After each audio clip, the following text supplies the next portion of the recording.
Hi, my name is Bri Chantee, and I was born in Austin, Texas, and raised in Cincinnati, Ohio. I started writing poetry in the fourth grade. I actually wrote my very first poem and performed it in front of my entire school. It was called Life is Like a Roller Coaster. From then on, I had stage fright over the years after that very first poem.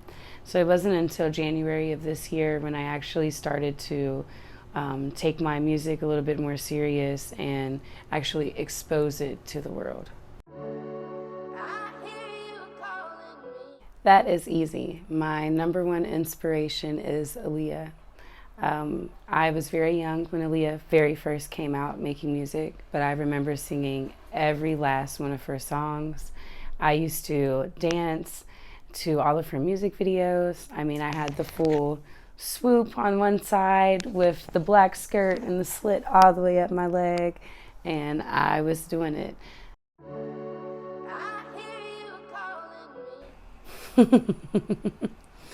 I would actually go for the accountant over the mechanic. Normally, I like a guy that can work with his hands, but when it comes to working on cars, I feel like I'm the best one for the job. I want to be the one that says, "Hey, babe, pass me that wrench," not the other way around. So I'm definitely gonna go for the accountant.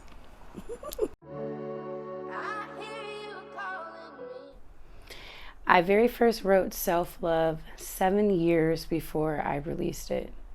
When I wrote Self Love, I was in a place of being single, being alone, and kind of seeking or wanting that intimacy from a partner, but not having that intimacy. And sometimes as a woman, it just becomes really hard to still enjoy the intimacy by yourself in the bedroom while still having that fantasy in mind.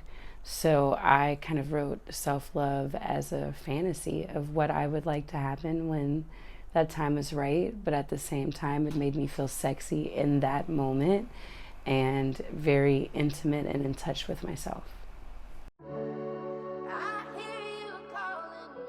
No Means No was written from a personal experience that happened to me. I felt it was important to share it to the world.